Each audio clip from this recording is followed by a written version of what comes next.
So this is a quick video just showing again the off-grid. I used it this time to make the melody. I kept it in chromatic mode, but I set the note to match the scale that it's supposed to be in, which is kind of the same thing as what I would do when I'm over here. I'm gonna turn that off. So it's kind of the same thing I would do over here, where I would set the scale right here, and then I would pick, you know, which whether it's going to be major or minor, basically. And then I usually would turn on the map the white keys portion of it.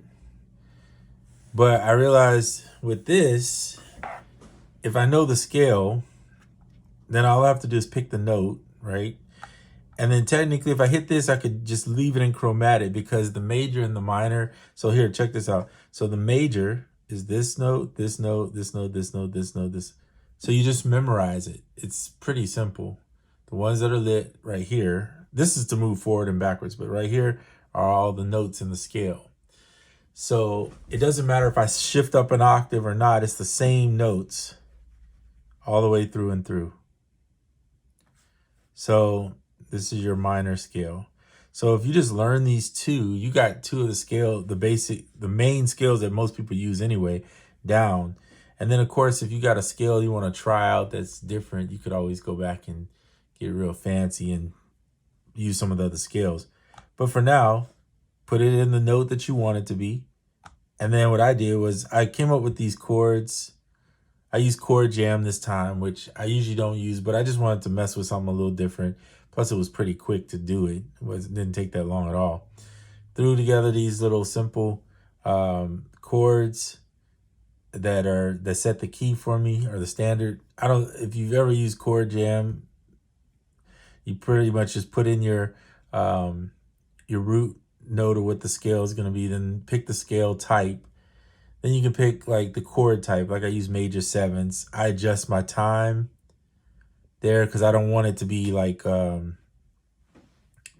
want the notes to sound more realistic, but I don't want them to be all way wackadoodle all over the place. The velocity, I usually keep it shorter, but I keep it higher enough where the notes aren't too low. You could get crazy with that one too. And then I pick the voicing, which is just inverted chords, right, of what I'm going to use, the voicing of it. And then those are the 4 chords pretty much that I use.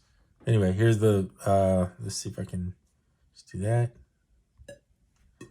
Here's the, turn this off. These are the chords.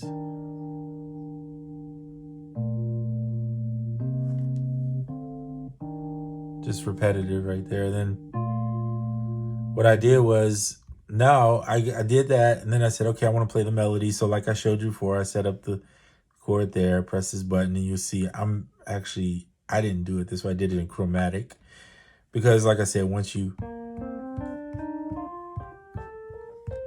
know the scale, this is the octave of that, right? Do, re, mi, fa, sol, la, ti, do. Same thing. All right.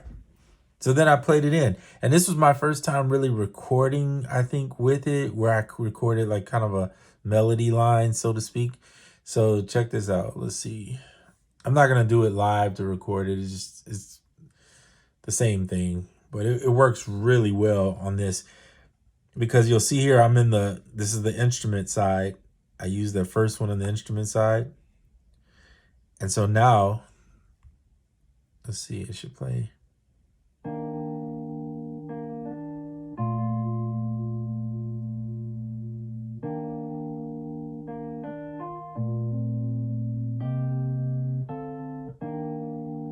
I thought it was pretty good. It did really well. Sometimes, like if I feel like the notes are too, I'll do this, a little chaos with it, and just